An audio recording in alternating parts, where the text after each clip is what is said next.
La censure a encore frappé. Tourné en dérision, un dirigeant israélien d'extrême droite, décisionnaire de fait dans un massacre qui a fait plus de 34 000 morts, 34 000 Palestiniens, un carnage que la Cour internationale de justice a reconnu comme faisant courir un risque imminent et réel de génocide. C'était il y a 4 mois. Tourné en dérision, ce dirigeant, le Premier ministre israélien Benjamin Netanyahou, en le qualifiant de nazi sans prépuce. Voilà ce qui a valu à Guillaume Meurice d'être suspendu par la direction de Radio France et convoqué à un entretien dont la date reste inconnue. Il risque une éventuelle sanction disciplinaire pouvant aller jusqu'au licenciement. 10 jours auparavant, la justice avait pourtant classé sans suite 2 plaintes déposées contre lui pour les mêmes propos. Alors de quoi cette censure est-elle le nom? Nous en parlons tout de suite avec Jean-Baptiste Rivoire, journaliste fondateur d'Off Investigation, et avec l'humoriste Florence Mendez, anciennement sur France Inter.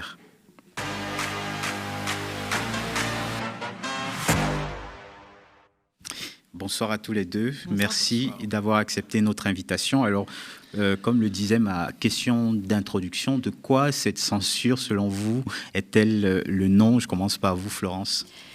Alors moi je pense que c'est vraiment l'incursion de l'extrême droite un peu plus loin en territoire médiatique, et on voit la récupération vraiment du conflit israélo-palestinien par l'extrême droite. L'extrême droite, elle a toujours mangé à tous les râteliers. On l'a vu pendant la crise du Covid. Ils ont été récoltés des voix du côté des antivax. L'extrême droite profite vraiment de toutes les occasions pour essayer d'engranger de nouvelles voix. Et maintenant, se saisit du combat contre l'antisémitisme. En tout cas, prétend se saisir du combat contre l'antisémitisme. L'extrême droite de façon indirecte, puisqu'on ne connaît pas les affiliations politiques de la direction de Radio France, précise. Un comble quand on sait d'où l'extrême droite vient. Après, on ne connaît pas les affiliations de Radio France. La vérité est que Adèle Van Reet, donc à la tête de France Inter maintenant, est la compagne de Raphaël Enthoven, qui bosse sur une chaîne de Bolloré. Voilà, alors évidemment, jamais j'aurais l'idée de réduire une femme à son époux, mais enfin, ça pose quand même question, et on le voit que, au niveau de France Inter, toutes les émissions ont été extrêmement lissées, et les émissions les plus rugueuses et les humoristes les plus rugueux ont été dégagés, ou sont en train de l'être. Jean-Baptiste ? Oui, c'est une mise au pas de Radio France par Sybille Veil, qui était à l'ENA avec Emmanuel Macron et qui est assez proche de Macron, et puis Adèle Van Reet, Sybille Veil, la patronne de Radio France, et Adèle Van Reet, la patronne de France Inter. Je rappelle quand même que la bande de Charline faisait une émission quotidienne à succès qui a été tout d'un coup mise en hebdomadaire que le dimanche en mai 2023, alors qu'elle cartonnait. Donc c'est une décision complètement contraire à l'intérêt du média et du public. C'est quand même des émissions financées par l'argent des citoyens. Et puis là, il y a deuxième coup dur. Voilà. Guillaume Meurice, alors que la justice dit en fait il n'y a pas matière à poursuivre sa blague, ça veut dire en gros ça s'appelle de l'humour quoi en fait, Bon, le mec qui refait sa blague, ça y est, paf, convocation, machin. Donc on est dans une espèce de mise au pas de l'audiovisuel public à Radio France, mais c'est vrai aussi à France Télévisions, on en parlera peut-être, mise au pas généralisée dans la perspective de 2027, c'est bien français, c'est toujours pareil, tout le monde doit être là, deux doigts sur la couture du pantalon pour que le pouvoir politique soit pas trop gêné dans la perspective de l'élection, mais bon, c'est terrible quoi, enfin c'est... Alors c'est vrai, ce que vous dites, c'est une blague, quoi.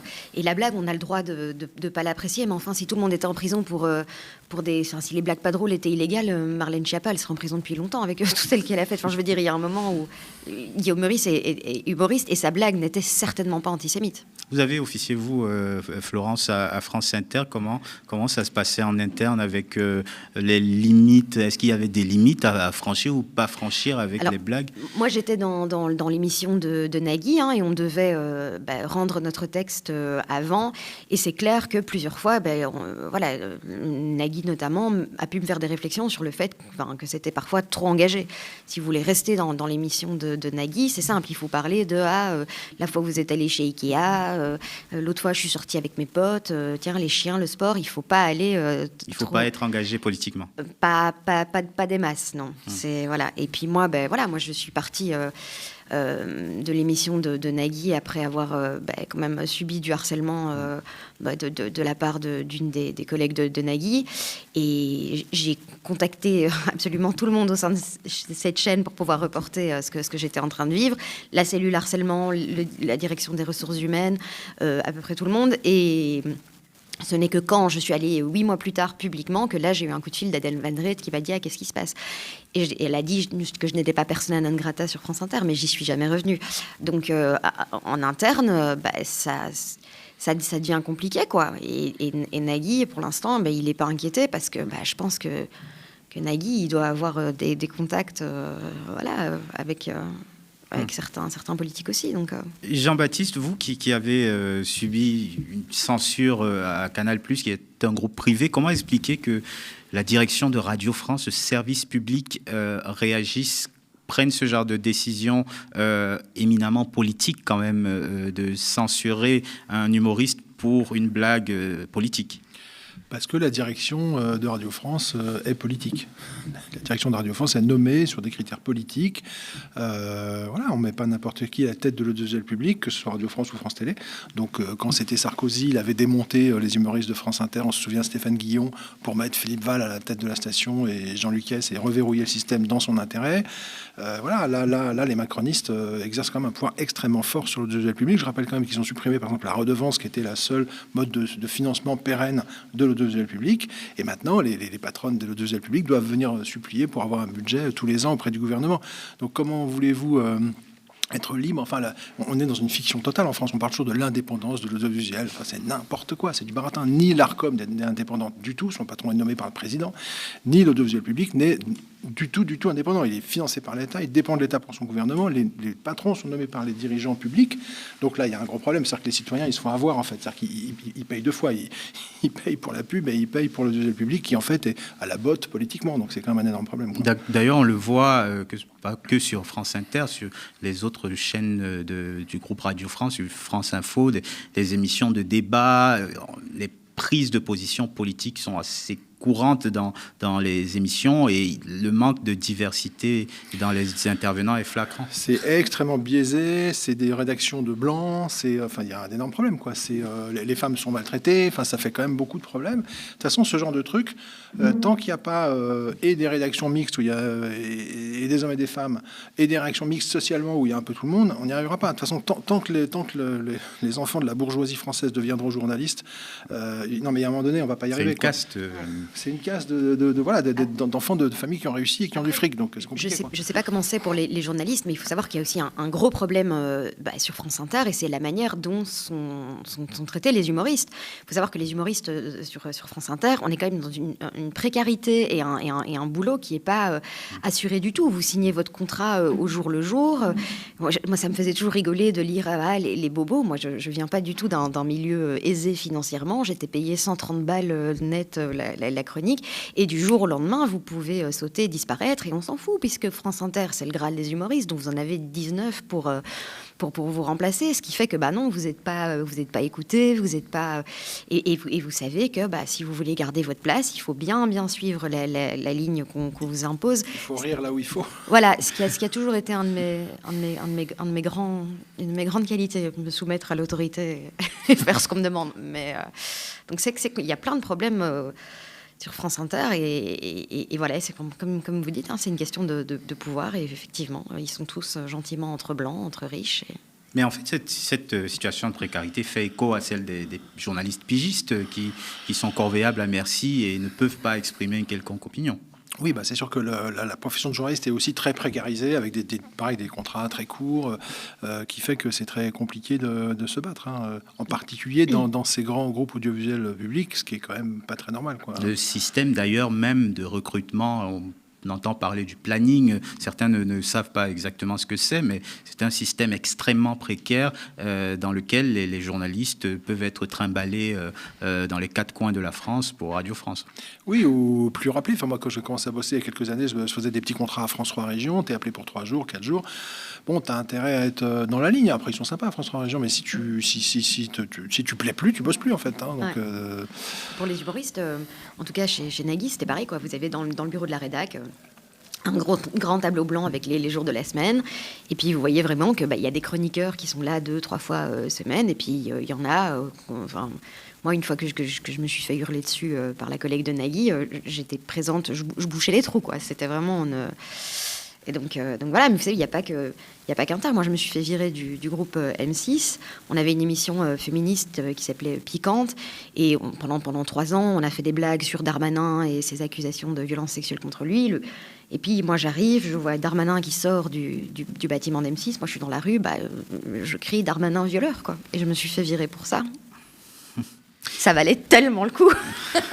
Alors, il y en a un qui a démissionné en direct, vous avez dû le voir, Jamil Le Schlag, en solidarité avec son collègue Guillaume Meurice. C'était lors d'une chronique, donc en direct, on va regarder un extrait.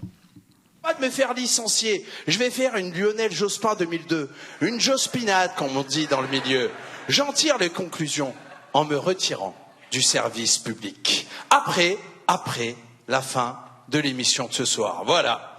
C'était ma dernière chronique. On s'est quand même bien marré pendant toutes ces années. Alors, je voulais dire merci, bien sûr, à toute l'équipe pour l'ambiance incroyable durant ces 3 ans. Mais maintenant, dans cette station, je me sens plus dans mon safe space. Tu sais, j'ai pris ma décision il y a 1 heure. Je suis passé devant le bureau de la directrice de Radio France. J'ai vu un poster Macron 2027. J'ai dit non, wallah, Jamil. Florence, c'était une action très courageuse qu'on n'a pas vue de la part du reste de l'équipe de Charline Vanhoenacker. Mais parce que je pense qu'il y a un temps pour tout. Je pense vraiment que d'autres réactions vont suivre. Ce qu'elle a fait, Charline, c'était très courageux aussi. De consacrer cette émission à Guillaume Meurice alors qu'il vient de se faire interdire d'antenne. Donc je pense que là, on essaye encore de sauver les meubles, puisque ce serait quand même une grosse perte pour le service public que c'est la seule émission qui soit un petit peu à contre-courant et qui soit un contre-pouvoir, finalement, se fasse dégager. Donc je pense que là, à mon avis, on essaye encore de sauver les meubles, d'essayer de continuer à pouvoir garder son terrain d'expression. Mais je pense que si Guillaume Meurice se fait effectivement virer, je pense que ça va, à mon avis, il y aura d'autres choses qui vont... Mais il reçoit un soutien énorme. Il faut aller sur la page de France Inter. C'est très rigolo. Quoi que France Inter poste pour l'instant sur sa page Facebook, les gens ne répondent que soutien à Guillaume Meurice.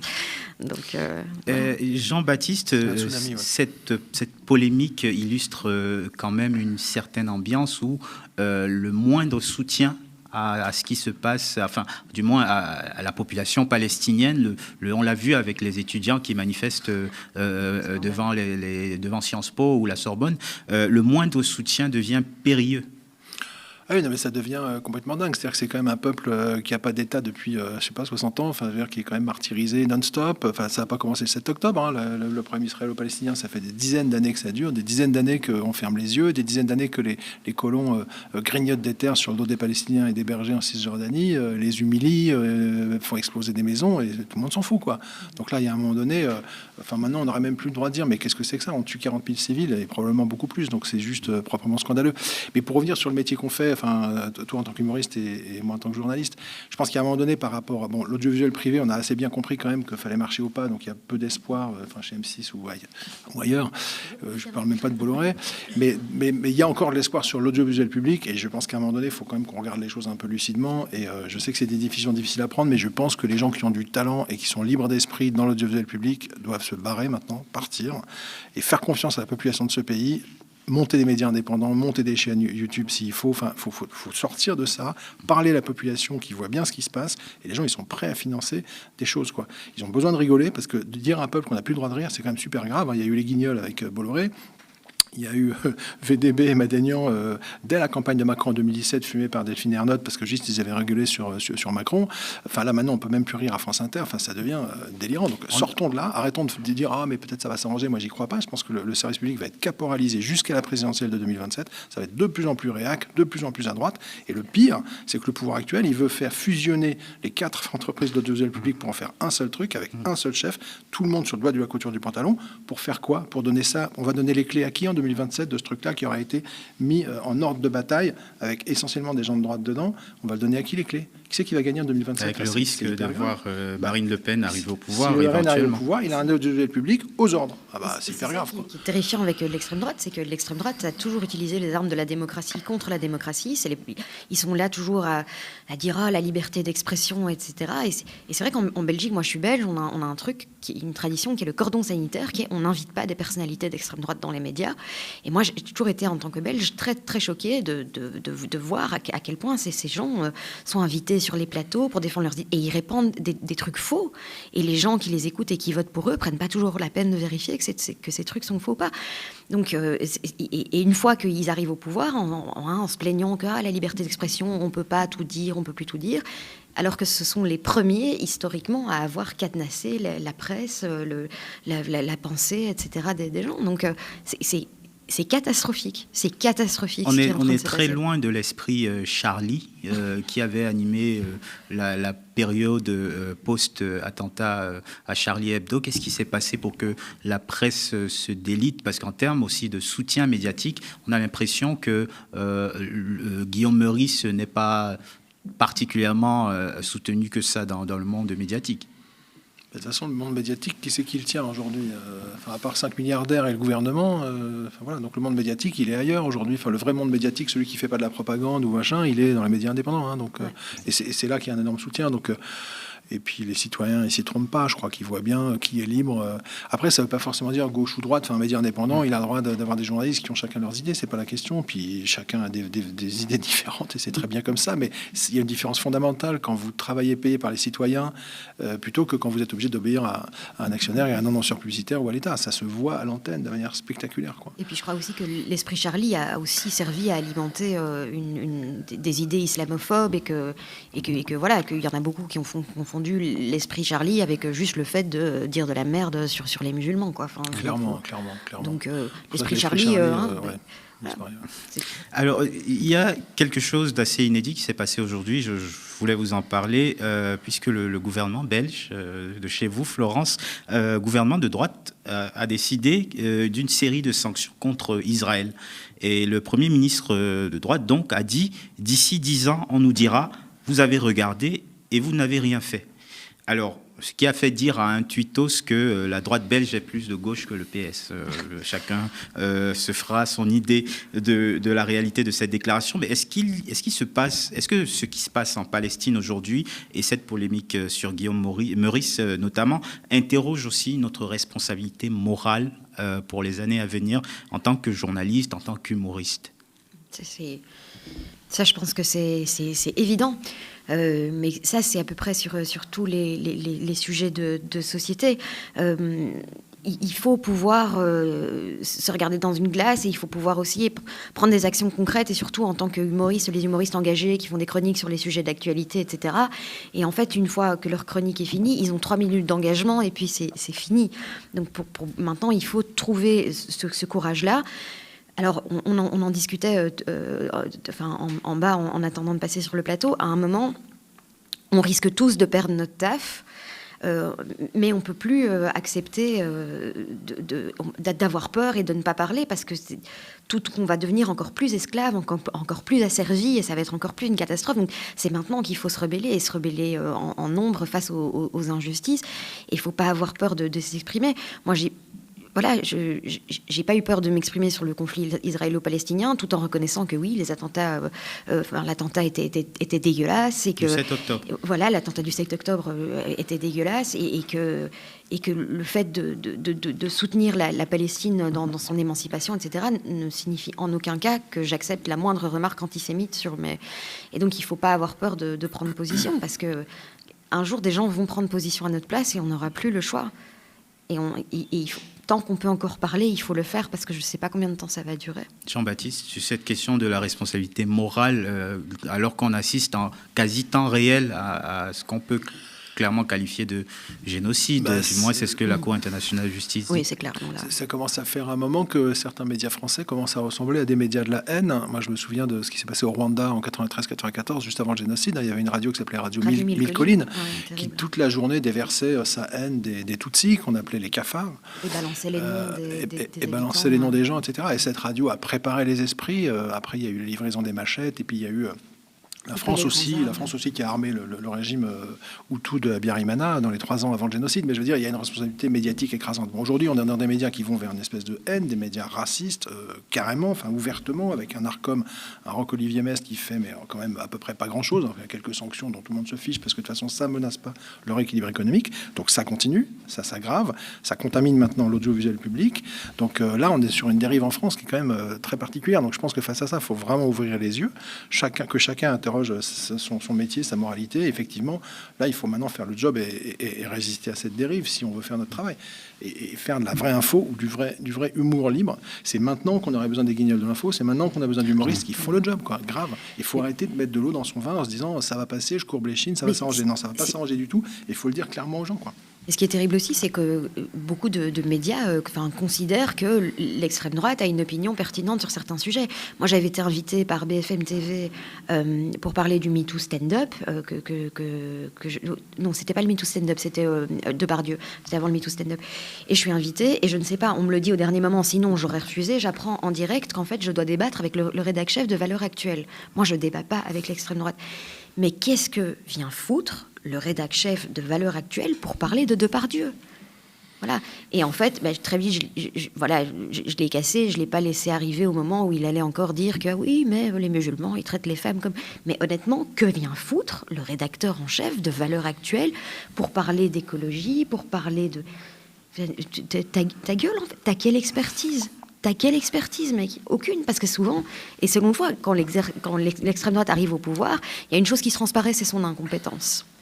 Que ce soit Meloni en Italie, Bolsonaro, Trump, ils sont incompétents pour le pouvoir.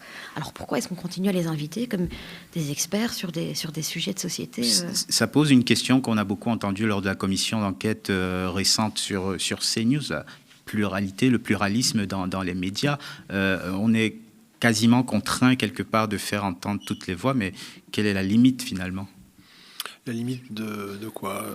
La limite de certains propos qui peuvent être lancés par une extrême droite qui véhicule une certaine haine d'une catégorie de personnes. Ça fait des mois qu'elle véhicule sa haine des gens qui sont d'origine du Maghreb ou d'Afrique, et il se passe quand même à peu près rien. Donc je pense qu'il n'y a pas de limite. Je pense qu'il faut ouvrir les yeux. En fait, les puissants propriétaires de presse, ou un certain nombre d'entre eux, sont en train de pousser leurs armes médiatiques contre une partie de la population. Moi, la lecture que j'en fais, c'est qu'ils poussent finalement une espèce de guerre civile, c'est-à-dire qu'ils passent leur temps à mettre de l'huile sur le feu pour que ça s'affronte entre les gens.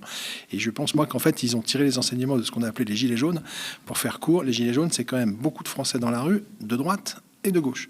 C'est des gens des régions contre la ville, c'est des gens pauvres contre les riches, etc. Et ils sont tous d'accord pour dire, en fait, ce pouvoir se fout de notre gueule, ce pouvoir nous fragilise, ce pouvoir nous empêche de remplir notre frigo, ce pouvoir nous fait du mal. Et ils ont été quand même assez nombreux, ça a duré 1 an, ils ont menacé, ils ont fait peur. À l'Élysée, un jour, Macron a failli partir en hélicoptère, ils ont eu peur de cette foule. Et je pense que les puissants propriétaires de presse et Macron se sont dit, il faut se dépêcher de, diviser pour régner. C'est qu'il faut refracturer cette population pour qu'elle s'affronte entre elles et qu'ils nous foutent la peine, nous, là-haut, avec nos avantages. Parce que si demain, les banlieues blanches se tapent avec les banlieues bronzées, là-haut, quelque part, ça les dérange pas, ça se frappe entre pauvres. Donc je pense que c'est ça la stratégie profonde, c'est de pousser la guerre civile. C'est ce que fait Zemmour. Alors que moi, je pense qu'il y a dans ce pays plein de gens formidables, d'une diversité incroyable, qui mettent une énergie, un cœur dingue pour arriver à vivre ensemble en paix. Je pense qu'on peut y arriver, mais sans problème. Il y a plein de bonne volonté, c'est ça qui est beau. C'est toujours ce qui s'est passé, c'est toujours ce que les fachos ont fait, enfin les riches en tout cas ont fait, c'est désigner un ennemi.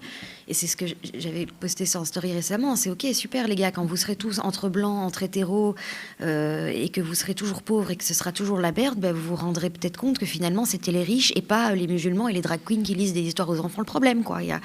Voilà, c'est ça. Les riches ont toujours eu besoin d'un leurre, de montrer quelque chose du doigt pour pouvoir, parce que si si un jour la population se rend vraiment compte que l'unique problème, c'est les riches, on ressort la guillotine, quoi. Alors, est-ce que c'est inédit, cette façon de bâillonner comme ça les humoristes qui auraient des prises de position politique? On a l'impression qu'à une certaine époque, l'humour était un petit peu plus libre, malheureusement, entraînait parfois des dérives qu'on ne censurait pas forcément, mais qui auraient mérité parce qu'elles tombaient sous le coup de la loi, comme Michel Lay, par exemple, avec ses blagues. Est-ce que c'est inédit, une situation comme celle de Guillaume Meurice? Je ne pense pas, ça fait très longtemps qu'il y a une très forte pression sur l'humour politique en France. Encore une fois, quand Vincent Bolloré arrive au capital de Vivendi, devient majoritaire, on est en janvier 2015, il a 14%, il va à France Inter d'ailleurs, et les gens lui disent c'est drôle les guignols, et il dit je préfère quand ils se moquent d'eux-mêmes que quand ils se moquent des autres. Et les guignols se disent c'est quoi ce con qui vient nous expliquer qu'est-ce qui est drôle, et ils font un sketch pour se foutre de lui, quoi. Et moi, à l'époque, j'étais à Canal, on se marrait, on disait mais c'est qui ce con qui explique ce qui est drôle, quoi. Bon, sauf que le con, il avait un peu plus de pouvoir que ce qu'on pensait. Il les a fumés 3 mois après. Il a commencé par dire aux auteurs alors plus de politique. Les auteurs se sont dit oh là là, c'est quoi ce truc? Et bon, finalement, ils ont été lourdés très rapidement. Et donc, après, encore une fois, c'est une fois que Bolloré a tué l'indépendance de Canal+, qui venait de challenger France Télévisions, Delphine Ernotte, à la tête de France Télé, elle était en position de monopole. C'est pas TF1, M6 ou quoi qui allait rire des puissants. Donc, elle a pu commencer à dire à Thomas VDB et Madénian terminé pendant la présidentielle, dehors, on vous enlève vos pastilles, etc. Le monopole de France Télé est absolument terrible pour ça. Et Radio France est en position extrêmement favorable aussi, parce que c'est pas chez Europe 1 qu'on va avoir des humoristes, enfin, à part des racistes, je veux dire, voilà. Donc, oui, Gaspard Frousse, merci bien. Donc France Inter a une position assez de puissance qui fait et puis en plus la radio est écoutée, etc. Donc elles se sentent toutes puissantes et elles sont en train de verrouiller. En fait, la logique de monopole, de resserrement éditorial, de faire de plusieurs entreprises une seule, c'est une logique mortifère pour l'information et pour l'humour, ça c'est sûr. Mais encore une fois, moi je pense qu'il ne faut pas pleurnicher indéfiniment. Il faut se dire, ok, ce système est comme ça, il faut le regarder en face, il faut en sortir. Il faut sortir de ce système. On peut révolutionner les médias aujourd'hui en France, c'est possible. On est 65 millions. Il y a un moment donné, on va quand même réussir à financer 300 journalistes et 200 humoristes. Voilà. Mais il n'empêche, le service public est censé être d'intérêt public. Factuellement, c'est en tu penses, partie. vraiment Normalement, ce serait idéalement, le rôle du service public de jouer un rôle d'intérêt public. Comment les citoyens peuvent reprendre en quelque sorte la main sur un objet qu'ils financent en quelque sorte? Moi, j'y crois pas. Je pense que c'est pas eux qui ont le pouvoir dans l'audiovisuel public, c'est les patrons de l'audiovisuel public nommés par le pouvoir politique. Donc je pense que c'est complètement pervers, c'est bidon. En fait, on n'a aucun pouvoir, on ne vote rien, on peut pas désigner la patronne de France Inter. Enfin, vraiment, les auditeurs, à part écouter ou pas écouter, ils ont aucun pouvoir. Donc, et mettre des commentaires sur YouTube. Oui, voilà, moi j'y crois pas. Je pense qu'il faut. Alors, le problème, c'est qu'on est obligé de financer l'audiovisuel public, on n'a pas le choix, parce qu'on ne demande pas notre avis, mais il faut mettre un petit peu de sous dans les médias indés, parce qu'en vrai, financer 150 humoristes et 500 journalistes en France, franchement, on va y arriver, c'est possible. Ouais. Et en plus, c'est vraiment... dès que vous avez des gens libres qui peuvent faire le job, mais ça ridiculise le système, parce que c'est le fou du roi. Je veux dire, si le système est comme ça, le doigt sur la couture du pantalon, vous avez des bons humoristes qui ont vraiment la liberté, mais ils vont exploser le truc, tout le monde va aller les voir. On en a marre de l'humour fade, comme tu dis, Ikea, le caddie, machin. Ouais. Ça marche parce qu'il n'y a rien d'autre, il faut sortir de ça. On peut aujourd'hui, avec les systèmes numériques et la population, franchement, réinventer quelque chose. J'ai des SMS où je voulais faire une chronique sur la violence faite aux femmes et les chiffres de la... On m'a dit non, mais... On préfère quand c'est plus léger. Moi, j'avais fait une chronique sur l'immigration, sur les bienfaits de l'immigration. Et Nagui m'a clairement dit non, mais ça me fait pas rire. Et donc, vraiment, c'est... Mais il faut voir maintenant. Allez-y, écoutez la bande originale et vous verrez. Tout le monde parle de trucs alors qu'ils sont rigolos. C'est des trucs de stand-up. Les humoristes sont talentueux. Je leur enlève pas ça. Mais honnêtement... Enfin, ça n'a plus de valeur engagée.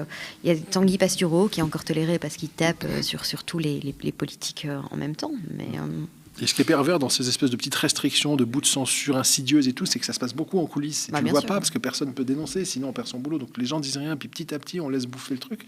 Mais il se passe en coulisses des trucs de fou, quoi. C'est pour ça que c'est fade après à l'antenne, il y a un truc qui ne va pas, on sent que... Voilà, quoi.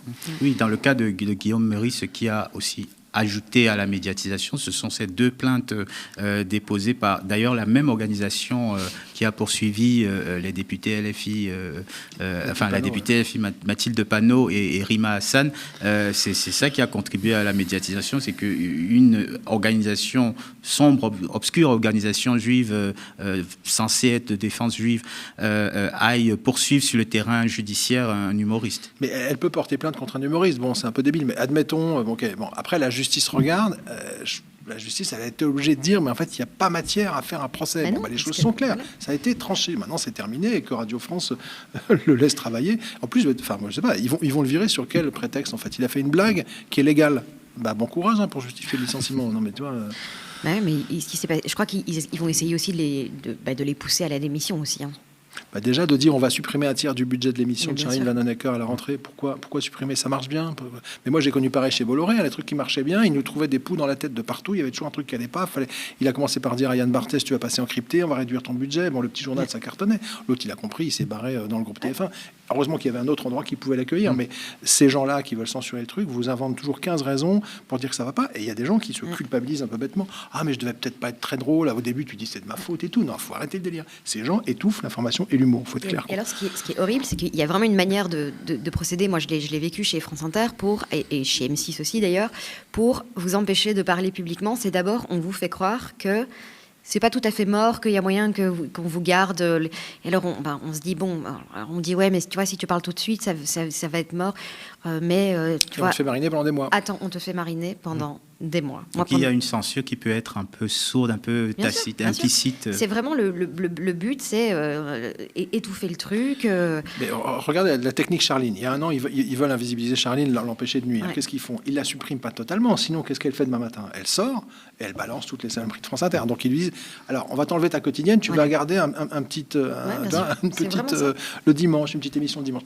Ça continue à faire vivre. Qu'est-ce qu'elle fait? Ouais. Elle ferme sa bouche. Ouais, mais Sur France 5, elle est gênée. Elle dit bon, c'était pas ma décision. Enfin, Ouais. quand même, on va être de bonne humeur. Hein, d'accord, on va continuer. Ouais, mais on Voilà. te fait Et il y a miroiter. des gens qui vivent aussi On te autour fait d'elle. miroiter que c'est pas tout à fait. Et ils se rendent pas compte. Enfin, c'est ton gagne-pain, quoi. Moi, Piquante, c'était mon gagne-pain. Et donc je me suis dit bon, je vais attendre. Ça peut peut-être s'arranger. En fait, la décision, elle a été prise tout de suite. Nicolas Bien sûr, Taverneau, il avait pris sa décision tout de suite. C'est me concernant. hypocrite total. bien Mais sûr. on vous dit ah non, mais peut-être à la rentrée, on verra, machin. Et en fait, et après à la rentrée, on dit alors non, ça a rien à voir avec ça, mais on a décidé de plus te. Alors, surtout que moi aussi, c'était pareil. France Inter, on a essayé de me faire croire que j'étais pas réengagée parce que mes chroniques ne satisfaisaient pas, alors que j'ai encore un SMS du directeur des programmes qui m'a dit passe pour l'entretien d'évaluation dans le bureau. Et je dis je suis un peu stressée. Il me fait non, t'inquiète, tout va bien, machin, c'est génial.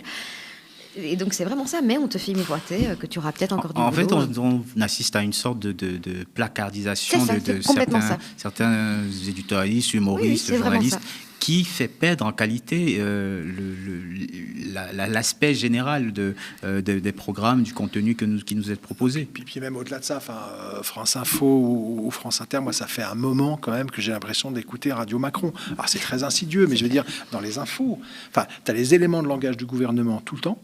Tu as très rarement l'autre côté et tu as encore moins les pauvres de ce pays. Enfin, je veux dire, c'est toujours les ministres, les officiels, c'est des experts et c'est tous des blancs. Ils parlent tous super bien. Par exemple, ça vous a pas étonné à France Info, la façon de parler en radio, mais ils sont impeccables. C'est un truc Je parfait. me permets une pique quand vous écoutez l'émission de débat Les Informés sur France Info. C'est pas vraiment l'émission la plus critique sur l'action du gouvernement. Hein. Mais c'est complètement complaisant. Et en plus, c'est vraiment des gens dans l'instant qui les choisissent, limite ethniquement, socialement. Bon, c'est pas du tout diversifié la radio. Comme en plus ça se voit pas qu'il y a des blancs, ça les gêne pas. Bon, donc je caricature un peu, mais et c'est Radio Macron tout le temps. Et c'est très insidieux et c'est très malsain parce qu'en fait, tu as l'impression que c'est de l'info. Ça se dit oui, c'est pas l'info. C'est pas juste l'info, hein, c'est l'info juste, hein, France Info, l'info juste. Bah ouais, d'accord, t'as raison. T'écoutes, tu dis mais c'est Macron qui me parle, quoi. Et c'est hyper malhonnête, mais très insidieux. Donc en fait, on peut pas s'en sortir, quoi. Tant qu'il y a une direction et des chefs nommés sur influence du gouvernement, on n'y arrivera jamais. Et quand ça sera un jour peut-être un autre parti au pouvoir, ça va être 10 fois plus grave. Donc il faut sortir de ce système. Il est extrêmement toxique. Mais Les médias sont Florence. toxiques aujourd'hui. C'est beaucoup de trucs comme ça. Moi, je sais qu'il y a une victime de violence sexuelle de la part d'une grande ex-figure des médias. Et cette figure-là était assez proche d'Adèle Van Rett. Et la nana qui avait écrit un livre sur ce qu'elle avait vécu, au dernier moment, on a annulé sa venue en disant non, c'est pas possible, etc. Parce qu'elle était trop proche de l'agresseur, Adèle Van Rett. Après, on dirait jamais officiel. Oui, moi, vous savez, la diffamation, ça me fait pas très peur. Mais Les conflits d'intérêts existent malheureusement dans le service public oui, aussi. mais là, c'est hyper problématique. Oui. On parle d'informer les gens, en fait. Comment vous entrevoyez dans ces conditions l'avenir pour les humoristes engagés? Est-ce que ce serait dans Ouais. les médias indépendants comme Un jour, je pense dans les médias indépendants, il n'y a que ça, et Internet. Un jour, j'avais dit, je ne sais plus si c'était à Guillaume Meurice ou à Alex Vizorek, j'avais dit, bon, on finira tous ensemble sur l'échafaud, mais on pourra se dire au moins qu'on a bien rigolé, quoi, avant qu'on nous pousse. Et je l'avais dit à l'époque pour rire. Et honnêtement, si vraiment l'extrême droite passe dans ce pays, ça commence de plus en plus à ressembler à une dystopie, quoi. Enfin, je sais pas. Vous Vraiment, n'avez pas envie de vous projeter dans ce monde-là pour les humoristes? Ça va être difficile de vous penser de pouvoir exercer sa profession librement? je pense que ça va être difficile pour tous les gens de bonne volonté qui sont engagés à une société meilleure, plus inclusive, plus équitable. Je pense que pour tous ces gens-là, quoi qu'il arrive, je crois que les assos qui font le bien vont être moins financés, etc. Je pense que ça va devenir compliqué pour tout le monde, sauf pour les gens d'extrême droite. Et je pense que ça va devenir compliqué aussi quand l'extrême droite soit au pouvoir pour les gens qui auront voté pour l'extrême droite. Mais je pense qu'il faut réfléchir à des façons de résister de manière citoyenne à tous les points de vue. Si par exemple vous habitez dans un quartier où quand la police vient, elle vient juste pour taper les jeunes, faut se dire en fait c'est plus les gardiens de la paix. Donc ça veut dire qu'il faut quelque part, c'est terrible. Je dis pas qu'il faut entrer en sécession, mais il faut se dire ok, comment nous les citoyens on s'organise quelque part pour avoir le droit de rigoler, pour être bien informé, faut s'émanciper de ce système. Je dis pas que c'est facile, mais il va falloir réfléchir à des systèmes de résistance parce que là on est sous Macron, déjà c'est gratiné, mais alors si ça s'empire dans 2 ans, on n'a pas d'autre solution. Ça sert à rien de dire s'il vous plaît, monsieur le gouvernement, pouvez-vous arrêter d'être méchant ou raciste. En fait, ça va être comme ça. Donc, moi, je pense qu'on colonise la Creuse. On en fait une région indépendante et on va tous là-bas dans la Creuse. Mais il y a des modes de résistance tous les jours aujourd'hui en France qui sûr. quand même sont spectaculaires, sont médiatisés. Je pense à la résistance à l'autoroute A69 par exemple. Bon, ils sont tout petits, mais ils font bien chier, quoi. Ouais. Franchement, il y a des façons d'envoyer des messages à la population pour dire mais attendez, on va arrêter de cramer cette planète sur laquelle nos enfants doivent pouvoir grandir tranquillement. On va arrêter d'agresser les femmes et on va arrêter d'être raciste envers tous ceux qui sont pas comme nous. Enfin, ça va, quoi. Ou alors, c'est la guerre civile, quoi. Merci à tous les deux pour cet échange passionnant sur la suspension de Guillaume Meurice.